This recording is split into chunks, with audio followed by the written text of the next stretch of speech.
Kenya was thrown into crisis by a gang of freedom fighters called Mau Mau. They vowed to free Kenya from colonialism at any cost. Their name became a byword for savagery because of the way they butchered their victims. You could hear them shouting it as they went in, cut, cut, cut, and they would just slash. Yes, they would slash anybody. No atemire ni hari umwe watemire ucio wajitire kanyamu gatwana atemire na gicoka kigirithia runyeki ruhiu runyeki uguo thakame uguo. Though many Africans would die at the hands of Mau Mau, it was the murder of whites that horrified the outside world. To the British, the uprising was such an outrageous attack on colonialism that it justified any response. And that response, when it came, would be brutal and shocking.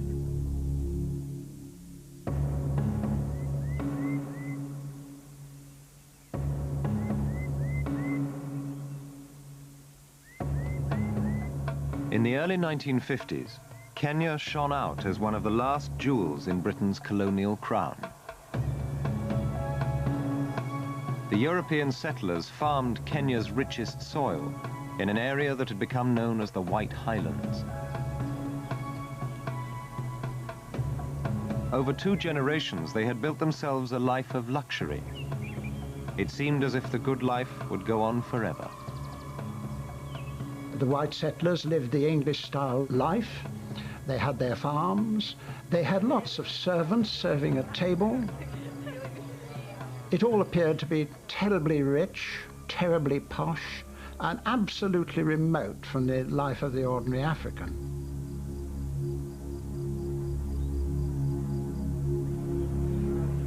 The ordinary settler really enjoyed being in Kenya. It was a good life. I mean, let's face it, be rather blunt, you could get servants, and booze was cheap. The Europeans took the view that they were doing the Africans a great favour by being in Kenya. We're jolly good chaps, you know, and you're very lucky to have us here. They were 3rd or 5th class citizens compared to the Europeans. It wasn't racist, it was just, well, a fact of life.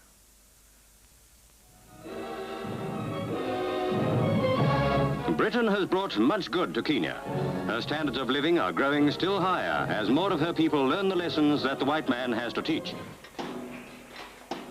But the high life of the Europeans was built on African land and African labor. Poorly paid, unable to vote, and restricted even in the crops they could grow, Africans were beginning to resent white man's rule.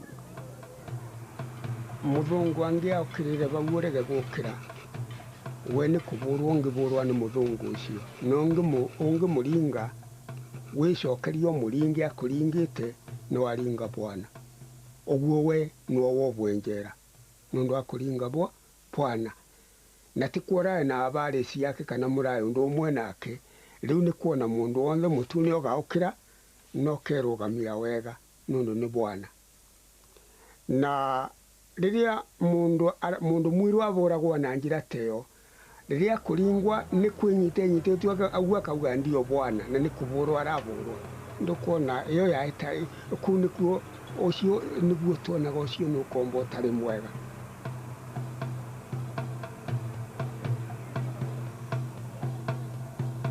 In the post-war world, the facts of colonial life were changing fast. One by one, African countries were demanding self-rule. Africans who had risked their lives fighting for the British during the war were not prepared to return to the old ways. 1942 nitwateithirie ngetha 1939 no thutha wa uguo twibira mbara-ini gutiri kindu matuheire riu ni undu wa uguo ri tugituika riu tugucoka ukombo-ini na riu ni undu wa uguo ri uteti wa gitira iguru ri tugikona atiri no tukiruire na Ngeretha nigetha mehere bururi wi ira ithu tukihanda ta andu aria angi. Tension between black and white was rising, but white settlers felt themselves immune to changing times. I remember a settler saying to me, You young district officers know nothing. We've been here for years. We know our boys, as they used to call them. We know the boys. We know all about them. You don't know anything. And it was the difference between knowing. The settler did know a lot. He did know a lot about Africans, how to handle African labour, how to use African labour. But he could not see what the use of that labour and the production of money was beginning to bring about. He couldn't see the political change. The settlers seemed complacent and dismissive of African aspiration. Their government, too, refused to take black political ambition seriously. The colonial government was always negative. The African was said to be not ready for independence. He was said to be illiterate and unorganized and things like that. Political frustration was rising fast. In early 1950, African nationalism began to take a new and ominous course. I was on safari. I was in my tent, and just about dawn there was a clamour, and someone rushed in and said, "Bwana, Bwana, come. The preacher at the church has been murdered." And I went. It was only a short distance, and lo and behold, the preacher had been cut up with a machete, and they'd also killed a goat, taken the sexual organs of the goat and draped it upon the crucifix on the altar of this church.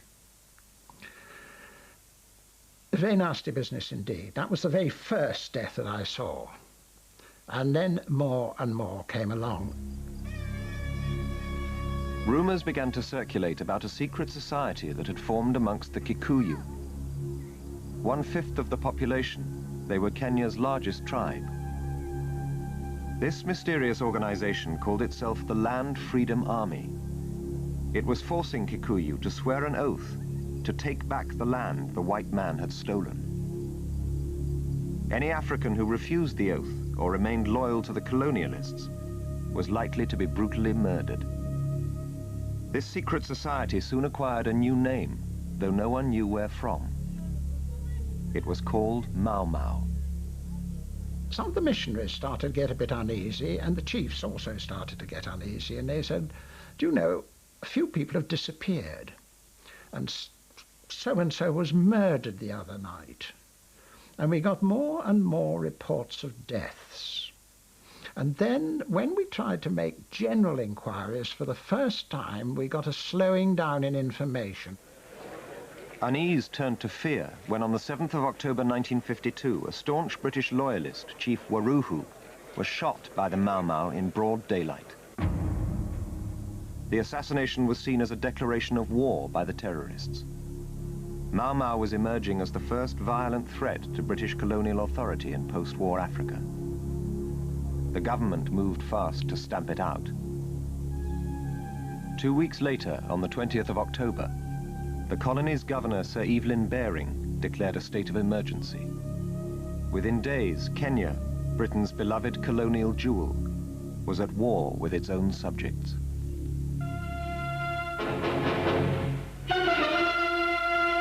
Troops are in the streets of Nairobi. Sir Evelyn Baring, the governor, salutes the men of the Lancashire Fusiliers who have flown in to help clear his colony of the Mau Mau menace, which has struck fear into Kenya's very heart. The government's first step was to arrest the man fast emerging as the most influential and charismatic political figure since Gandhi. His name was Jomo Kenyatta. Kenyatta was the leader of the Kenya-Africa Union, a political party demanding greater African self-rule. Publicly, he had denounced Mau Mau and the use of violence, but the British believed they had reason to fear him. The British and the white settlers were together convinced that Kenyatta was the brains behind the movement. Everybody knew that he exercised an extraordinary moral influence over Kikuyu opinion. They increasingly felt that the degree of organized resistance amongst Kikuyu young men had to be organized from a center, and the only center they could imagine was that of Kenyatta and his moderate politicians. They couldn't get the evidence. But the government didn't let lack of evidence stand in their way. In a trial mired in controversy, the judge was paid £20,000 to take the case, and the key witness was rewarded with a university course in the UK and the promise of a government post on his return to Kenya. Kenyatta was found guilty of inciting Mau Mau and imprisoned in a remote part of Kenya for the 7 years of the emergency. It was meant to wipe him from Kikuyu consciousness. It was a fatal mistake. At a stroke, he became a martyr to the Mau Mau cause, and the British lost the one moderate leader who had the power to unite Kenya. Nairobi police have been supplemented by hundreds of civilians, many of them women, to help round up the Mau Mau bandits. Radio-controlled cars with armored vehicles are used to carry out the army's plans for bringing in all suspects. As the war against Mau Mau intensified, white settlers rushed to join the security forces. British and African troops poured into the country. Now all Kikuyu were treated as suspects. You were a Kikuyu, you just had to squat and raise your hands or bend down, look down and answer funny questions from people, strange people. It was a frightening experience. Within 10 days of the emergency, almost 4,000 Africans had been arrested. But Mau Mau attacks continued, and now whites were the target. The Mau Mau slashed their victims with large field knives called pangas. In Tamale, there was a retired British Army major who lived alone on a small holding, and he was often warned about his security, and I don't think he took an awful lot of notice of it. He thought that he knew these people well. He'd been living there for years.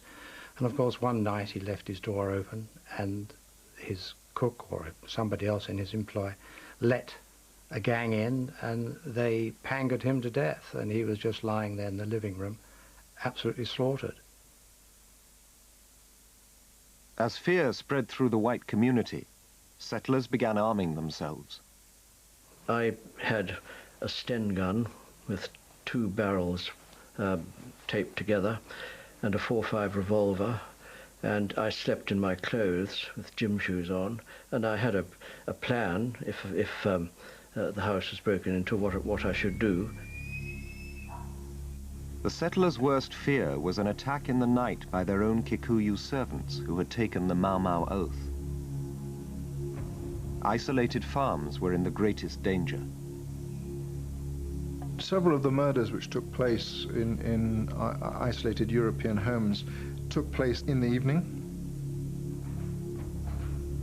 When the staff brought your soup in, they would have to come into the house through the back door, and therefore this was the time when often the Mau Mau would choose to come in behind them, having intimidated them, or sometimes they might have even been sympathetic to the movement, and then they would come in and attack while the people were sitting having dinner. You didn't really know who you could trust, and so right from an early age of 14 I had to carry a gun when I went out on the farm. When things were particularly tense, I actually had to go with 2 armed men with me. And then of course we had the weapons with us at all times, in the house, under the pillow, beside the soup plate in the evening, at dinner. It was just something that you had with you all the time. As the tension increased, farms everywhere were turned into fortresses. Our own security arrangements here consisted mainly of what we called a home guard post, which was just out the back of our farm, where we had 40 armed men in kind of like a Western fort. It was very dramatically built with trenches and a drawbridge, and was pretty secure. Most of them had shotguns. Those that were not able to have firearms have bows and arrows. It was all fairly rudimentary, but at least having 40 armed men around the place in day and night was kind of a bit of an encouragement to us. Any encouragement the settlers might have felt in the early weeks of the emergency was dashed in January 1953 with news of a horrifying murder that rocked the white community. Mr. and Mrs. Ruck and their small son ran a farm on the Kinnancop, And he was a farmer, and his wife, Esme, whom I actually knew well as a child, she was a doctor, a lovely person. One evening, Ruck was lured out and chopped to pieces, and Esme, his wife, hearing this commotion outside, rushed out to help him. She then was killed.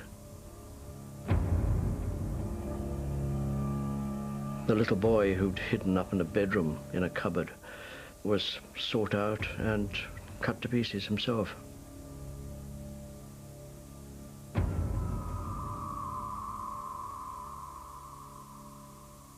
Having seen some of these sites, it did have quite a traumatic effect on one. I think one always very, very scared of a swinging knife for a start, but the sight of so much blood and people just lying there, innocent people who had really just been torn limb from limb, it was really, yes, quite shocking. The horrific nature of these murders sealed the fate of the Mau Mau.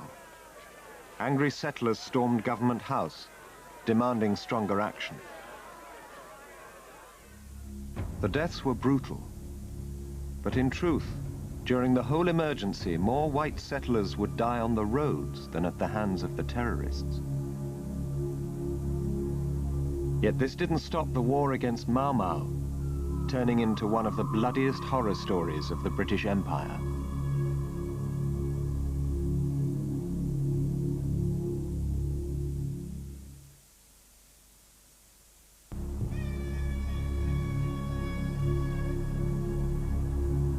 The Mau Mau uprising in Kenya sent shockwaves through the colony. Though it was an outrageous attack on the white community and on colonial authority, in truth it was the Africans themselves who would suffer the most. Kikuyu who remained loyal to the colonial government were increasingly under threat. On the 26th of March 1953, a Mau Mau gang waited for dusk to fall on the loyalist village of Lari. The village chief, Chief Luka, was fiercely loyal to the colonial authorities and had been rewarded with land. He was hated for it by the Mau Mau. But it was the whole village that would pay the price as the gang launched its attack.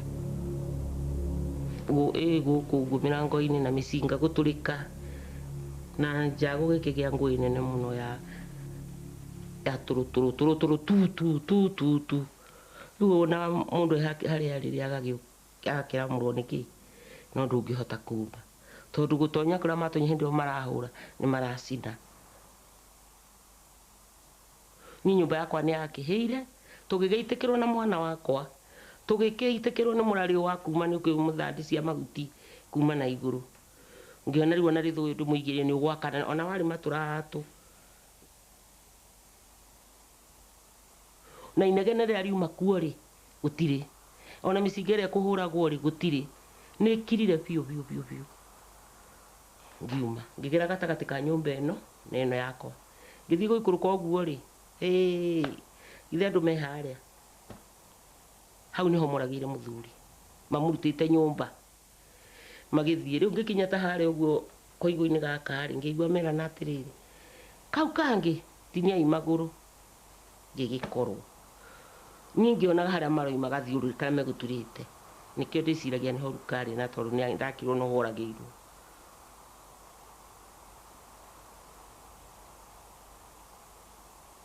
ngigua mwana uyu wari ng'ong'o agamba hororo ngiohora ngoi haha na haha githuri ngimwira kwira hau na ningwire haha ndui ni ngorero iga kwira hau na ningwire haha nake ona akigwire haha uyu maciande.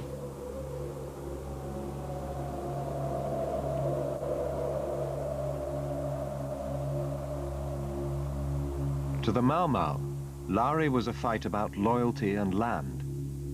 But to the British, it was simply a savage massacre of innocent Kikuyu. From now on, Mau Mau would never be seen as anything but cruel thugs. The horror of that night would eclipse their political ambitions forever. Upon the children, too, the Mau Mau had laid its evil mark. The lucky ones, I wonder.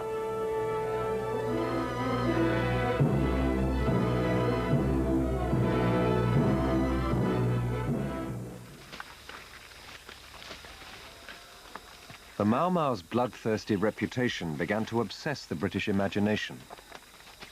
They couldn't see Mau Mau as a force for black progress. To them, it was a primitive attack against the white man and the benevolent advancement he brought.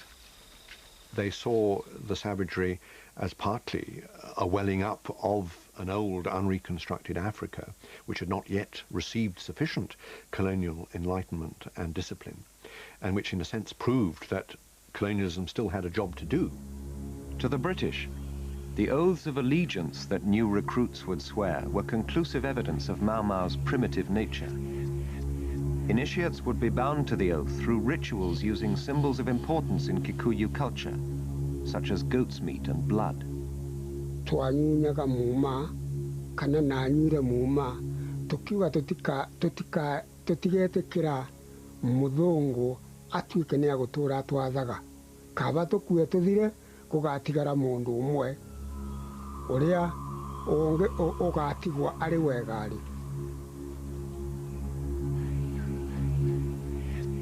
Na tukiwa ni tuvura nao na kivanga na vinya uria tungivota nundu Ngai atutethie twiyathe nikio gatumire turwa nao na vinya muno na twarikia kunywa umwa tondu twanyure muma murito muno tangiatiririkaga ni mundu ai wa guoya. In a way, they were doing no more than a British military recruit would do in swearing on the Bible to obey orders and to be loyal to the Queen. But the cultural symbols which were involved, of course, were totally alien to white perspectives. It was seen to be bestial. Colonial reports of the secret oaths became fixated with them as a source of black magic and bestiality. It was effective propaganda and helpful in motivating British troops. We were all soldiers whose job it is to fight the Queen's enemies, and it was clear to us on the briefings that we were given that this was a major force for evil and that we were there to take it out, to deal with it. Mau Mau gangs had their base camps hidden deep inside the dense forests of Mount Kenya and the Aberdares. But British troops were slow to adapt to the terrain. The Mau Mau were extremely difficult to get to grips with in the forest. Their local knowledge was excellent. They were used to living very rough. We were impressed by their fieldcraft, their ability to melt away when we approached. Haya njoni kithakari nitwamenyaga tondu akwigua riria thigara cianunga na kwigua igitana njoni kwigua kwa iretanira murimo uria nitwamenya riu njoni kithakari na thigara na munungu wa thabuni lazima turie ni withambite na thabuni ku tondu mundu anungaga kithaka kitheri ta njogu wa kithaka no njoni ikuo nitwamenyaga ona thirikari ikuo nitwamenyaga na twae na munambi wa gutwiraga riu thirikari imwe no aba bekari ona na bwaba thirikari imwe no kwoguo nitwamenyaga njoni ikuo kana iye murimo uria nitwise nacio tugikiraki. They smelt awful. That sounds a curious comment. We revolted them because we, apparently to them, the European smells of soap. They revolted us because they never had a bath or a proper wash, and they stank. The Mau Mau's bush skills were little help outside the forests. Armed with nothing but homemade guns and panga knives, they were a weak enemy compared to the troops mobilized against them. But still, the British military responded with the full force of a colonial power. The forests were bombed and became the main hunting ground for Mau Mau. The forests and a 1-mile strip around them were declared prohibited areas. Any African living nearby was in danger. When we saw an African in the forest or within the 1-mile strip outside the edge of the forest, we were instructed to treat this African as a Mau Mau. And so it was, shoot on sight is a fair way of describing it. Nobody knew how many Kikuyu had taken the Mau Mau oath. To most soldiers and police, all Kikuyu were potential enemies. You get these young soldiers coming in, they're pitch-poled into a situation where there's a mass of black people. They cannot differentiate between one black man and another. They don't even see the skin colours. They can't tell one tribe from another. The officers are trained for battle situations when you go forth with your platoon or your company and you do something. Well, there's precious little for them to do, precious little for them to attack, and soldiers get bored. Without knowing who was the enemy and who was not, some soldiers and police began taking the law into their own hands. Reports of brutality by the security forces began to appear in the British press. One newspaper carried a story describing a gruesome method by which British troops kept a record of their Mau Mau kills. Na makauraga andu muno njoni mauka mamwithira nakwa ni kumutituri makamuraga makamurenga njara makathie na njara icio ikinyithitue figures ikinyithitue irore ni twacoka thikauti kumenya uria bekarire tugakoreria ni ng'ania wetu urathirwe na arengwa njara riu ucio tutiatindanagira nake no cio tungikoreria murage ata murenge njara ni twamenyaga mundu ucio timuone ni andu acio tukamwoca tukamuitha rungu rwa miti. A year into the emergency, more shocking stories about troop brutality began to surface. In November 1953, Captain Gerald Griffiths of the King's African Rifles hit the headlines in Britain when, in the course of his court-martial for murdering an African worker, he admitted to paying his men 5 shillings a head for every Mau Mau they killed. A witness at the trial said he was told by Griffiths he could shoot anybody he liked so long as they were black, because Griffiths wanted to increase his company's score of kills to 50.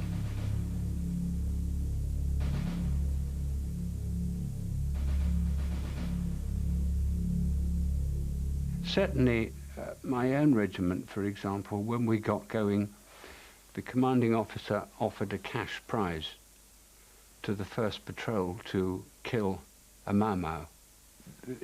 The same sort of thing had been done in Malaya, and it was of course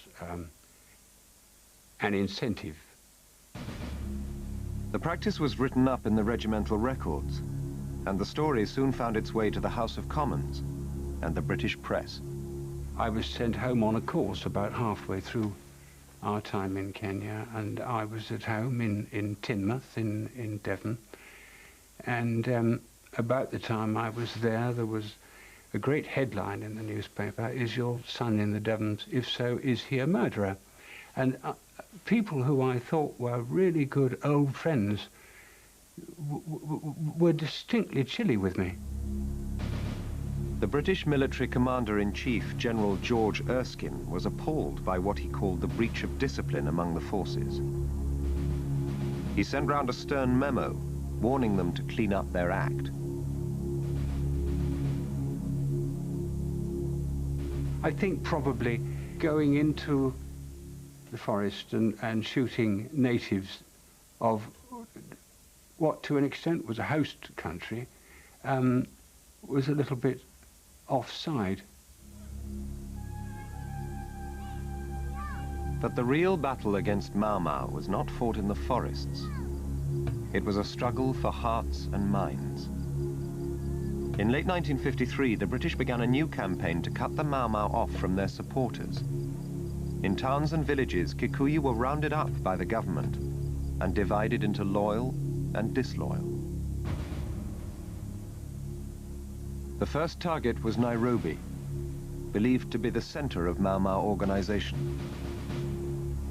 A ruthless operation to clear the city of suspect Kikuyu was put into action.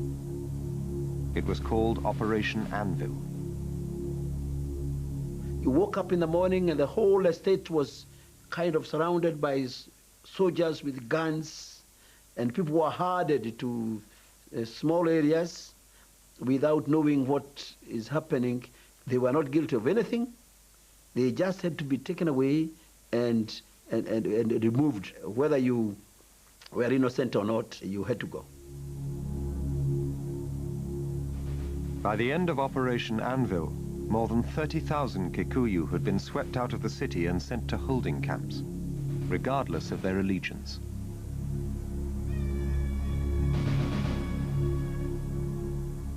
This policy punished the entire Kikuyu tribe for the sins of a minority. In the roundups, families were separated. Men were taken to the camps. Women and children were forced onto the overcrowded native reserves. In rural areas, Kikuyu were pushed into specially built fortified villages where they lived under 23-hour curfew. This policy, known as villagization, gave the colonial authorities total control over the tribe. The government portrayed it as purely protective and beneficial for the Africans. During the emergency, the Kikuyu were concentrated into villages as a protection against Mau Mau, and quickly recognized the advantages of this organization. Villagization was anathema to the Kikuyu.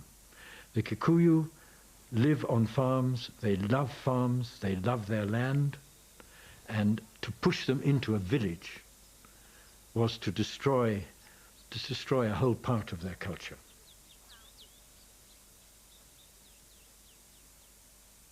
The villages were controlled by the Home Guard, local police forces made up of Kikuyu loyal to the British.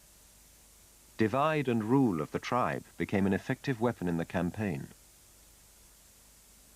To aid them in their struggle, hundreds of loyal Africans, among them men of the Kikuyu tribe, keep constant guard.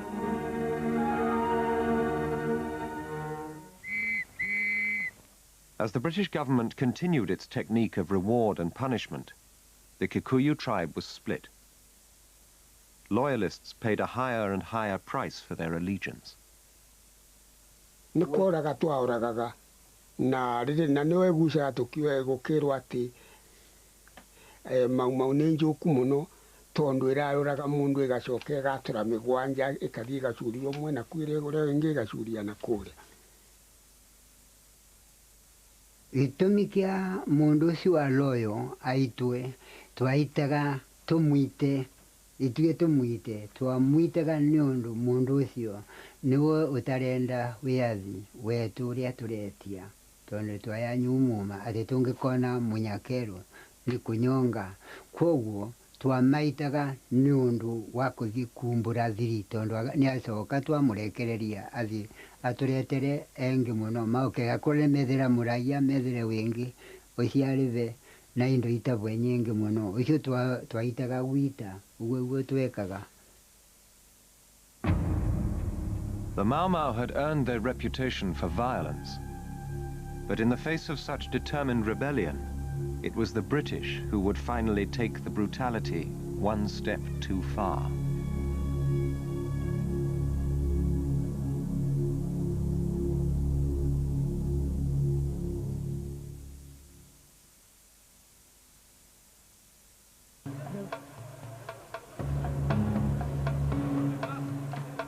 The gift of civilization had always been invoked to justify rule over the black man. But in wiping the colony clean of Mau Mau, the British used methods that were anything but civilized. Emergency law was rough justice. It became a capital offense to take a Mau Mau oath, or even to be seen with anyone carrying a gun. Between 1953 and 1956, more than 1,000 Africans were hanged for alleged Mau Mau crimes. Public hanging had been outlawed in Britain for over a century, but in Kenya, it was used to keep the rest of the population in line. When somebody did have to hang for their Mau Mau crimes, then the British felt that the Kikuyu should not only have justice done to them, but should see that justice was done. There was a mobile gallows. The actual drop was, of course, screened off, but one could see, or at least imagine, the Mau Mau convict mounting the staircase to the platform, and presumably one could hear the drop. Dead Mau Mau particularly Mau Mau commanders, were displayed at crossroads, at marketplaces, at administrative centres, to demonstrate that if you fought against the British, you could meet a sticky end. Many more thousands were held in detention camps on suspicion of being Mau Mau. During the emergency, the camps held more than 80,000. In 1954, 1/3 of all Kikuyu men were said to be in prison at any one time. These detainees had not been convicted of any crime and were held without trial.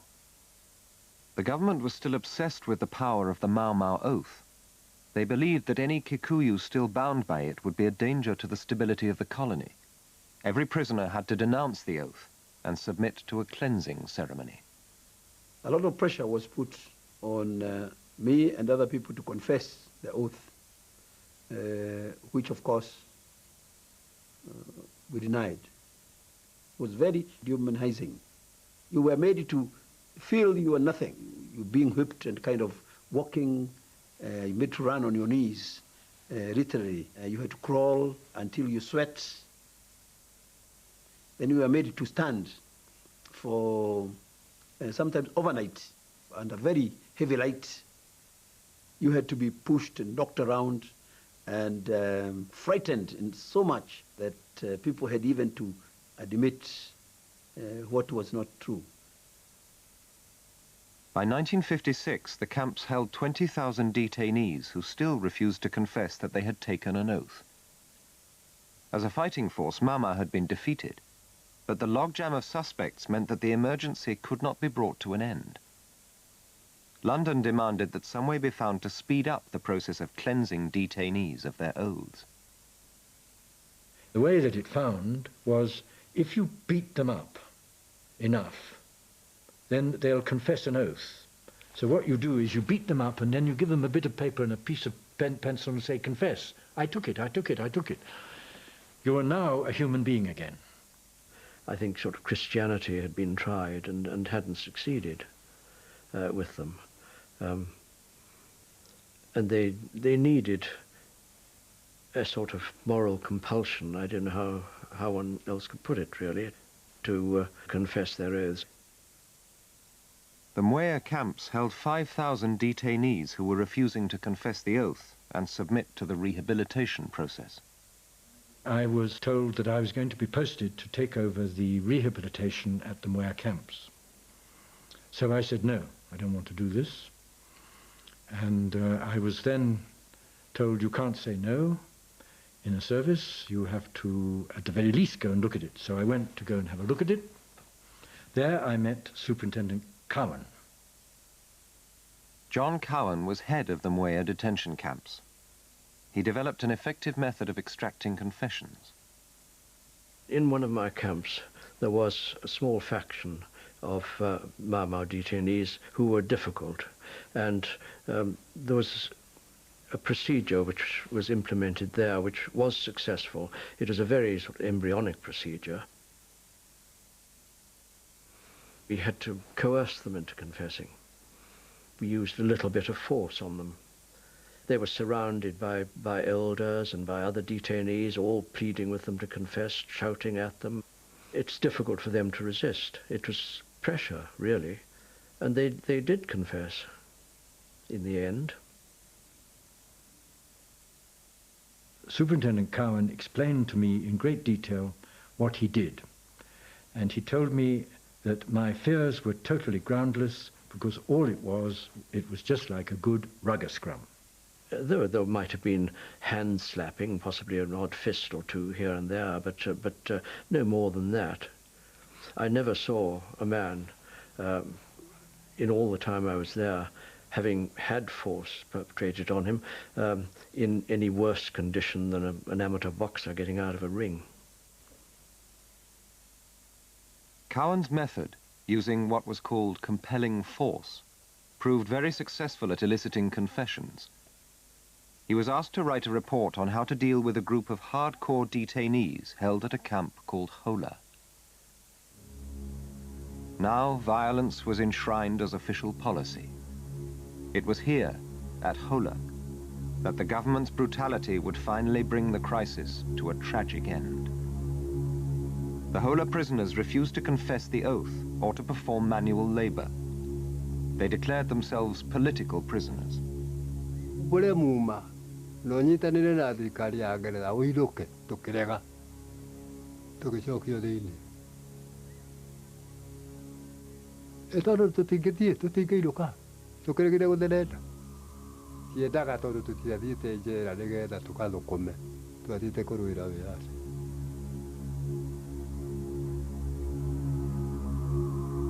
The Cowan plan outlined a scheme to make the Hola detainees submit to authority.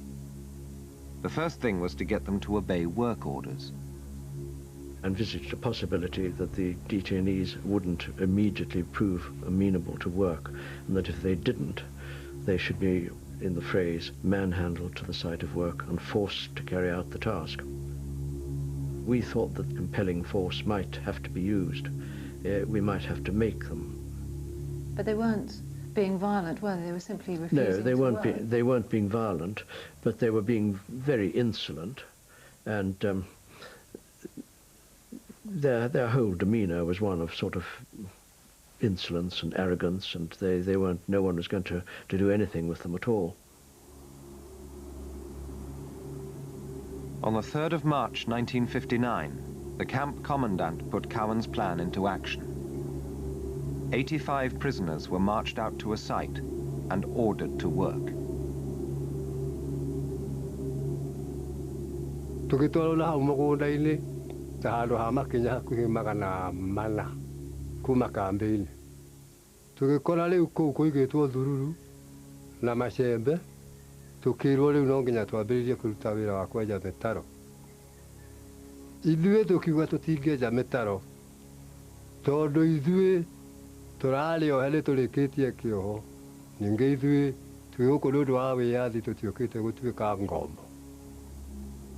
When the prisoners refused peacefully to cooperate, the commandant decided to compel the men to work.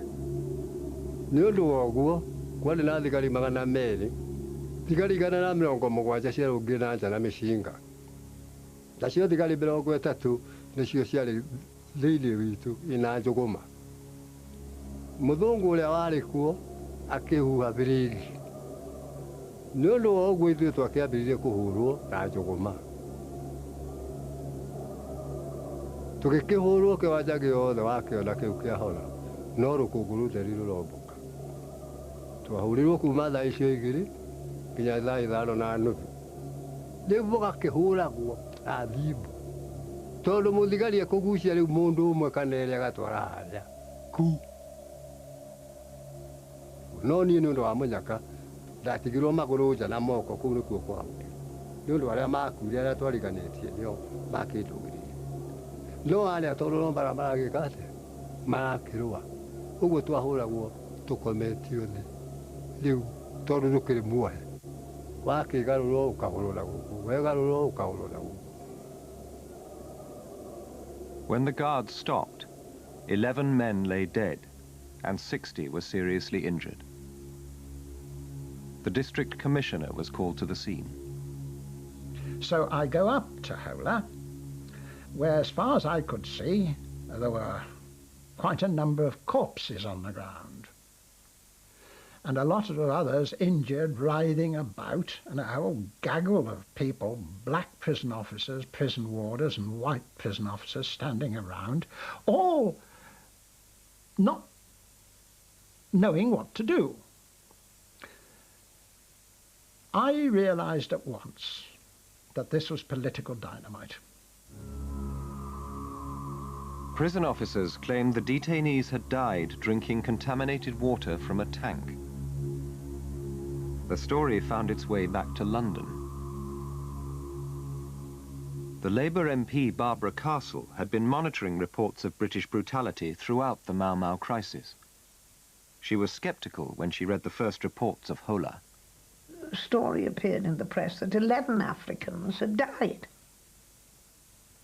But the explanation given by the Europeans in control of the camp was they died drinking water from a water cart. Well, I mean, I could guess that another cover-up was taking place, but I felt pretty helpless. But the true story of the prisoners' deaths could not be kept quiet. The corpses had to be got rid of. We had to fly them out in a plane from our dirt airstrip. They had to be flown to Malindi, which was the nearest place where, again, it's all publicity, you see. The news had got out. Corpses were being flown in from Hola, where they'd been beaten up. An incident that had appalled people on the ground caused an uproar in Britain. The Cowan plan, with its instructions to manhandle the prisoners, came under fire. I didn't feel guilty, I don't think. I don't think that's quite the word. I felt obviously very sorry indeed and great regret that 11 men had died and 60-odd had been injured. I'm sorry that I didn't modify that particular phrase that I used, but I didn't. I think that was couldn't have been foreseen. I didn't feel guilty that the procedure had gone wrong. I felt extremely sorry that it had gone wrong, but not actually guilty. For the first time, the full horror of what had been happening in Kenya was revealed to a shocked public. Suddenly, it was the British authorities who looked like brutal thugs. In the House of Commons, the scandal brought condemnation from all sides. I went into the House. I was so trembling with rage. I could barely get the words out. It was a packed House of Commons. And I was followed immediately by Enoch Powell in his very clipped, upright, business-like tones, with no emotion in it, but also tearing the cover-up case apart brilliantly. Facing political disaster, the Tories rushed to repair the damage. Within weeks, London stopped the rehabilitation process in the Kenyan camps. The Mau Mau oath, which had dominated the crisis, suddenly became irrelevant.